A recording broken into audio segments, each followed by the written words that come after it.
Hello everyone, you're on the channel of Solver Consulting, your best guide on Amazon policies and intellectual property. Today we're going to talk about one of the most unpleasant things about selling on Amazon, which is Amazon suspensions, particularly about one of the most mysterious suspensions on the platform, which is Section 3 of Amazon Business Solutions Agreement. And before we start figuring out what it is and how to deal with it, subscribe to the channel for some more useful content about Amazon. And while you do that, we start. So what is this Section 3 of the Business Solutions Agreement? I bet you all ask yourself that question if you're watching this video, and some of you probably Googled it already. For those who didn't, let's take a closer look. Basically, what this large portion of the text says is that if Amazon suspects you of any violation of their policies or the law, they reserve the right to terminate the Business Solutions Agreement, meaning your account, basically, at any time. So what I'm trying to say here is that usually when Amazon sends the Section 3 violation notification, they do not specify the exact reason behind the suspension. So you got to figure that out on your own. To make things worse, from our team's experience, when Amazon says you're violating the Section 3, they suspect you of something serious, something like review manipulation, forged documentations, or some black hat schemes with your listings or inventory, or any other illegal or fraudulent activity. So it can be literally anything, but to fix this, you'd need to find the exact reason behind the suspension, right? What are you actually fighting against?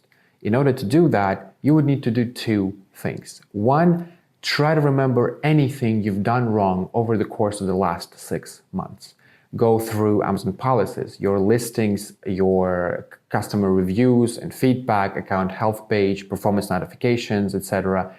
This type of violation never comes if the seller didn't do anything. And oftentimes, you know what you were doing, at least somewhere deep inside your soul. Look for some serious violation notifications, especially if you did not address them yet. Maybe there was a bunch of less serious violations that might have triggered the suspension, because sometimes one intellectual property violation won't get you suspended, but 4 or 5 unaddressed violations may get you suspended for Section 3. The second thing to do is to order a callback from the account health team. It doesn't matter if you think you found the reason, or you have doubts, or you have no clue at all, call them.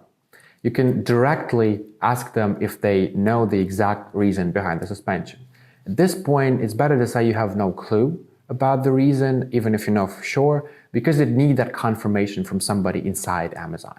Sometimes they would tell you the exact reason, sometimes they won't, unfortunately. But be ready for some tricky questions from the account health specialist, asking you something like, how do you obtain reviews, or who's your supplier, or how do you create variations, and everything of that sort.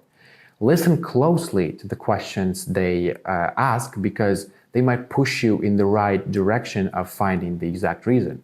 For example, if you manipulated some reviews, their questions will be mostly about the reviews, how to obtain them, and stuff like that.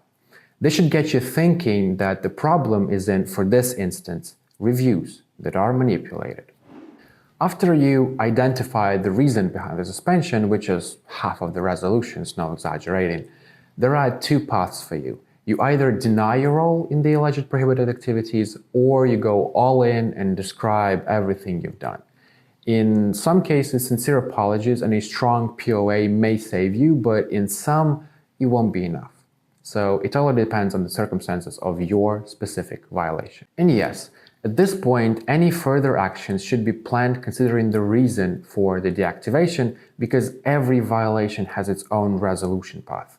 For example, review manipulations can only be resolved after you provide a detailed explanation of what you've done, how many people were involved, etc. But that feels like the beginning of another video. By the way, tell me if you want a video on review manipulations in the comments. So that being said, Section 3 Amazon suspensions is a very bad situation to find yourself in. It most definitely means that whatever triggered it is serious. But if you know what you were doing on the account and get some info from the account health support, you can still fix it. And if you're not sure whether you can do all of this right, contact us for help. We've managed to resolve a bunch of Section 3 suspensions. Our specialists will review your specific situation, create a unique plan and appeal to fit your suspension, and we'll do more than 100% to get you back in selling. That's it for today. Hope you enjoy what you heard today, and I hope you'll never be in a situation where you need to apply anything I said in this video. I traditionally will ask you for a like under this video, and see you next time. Bye.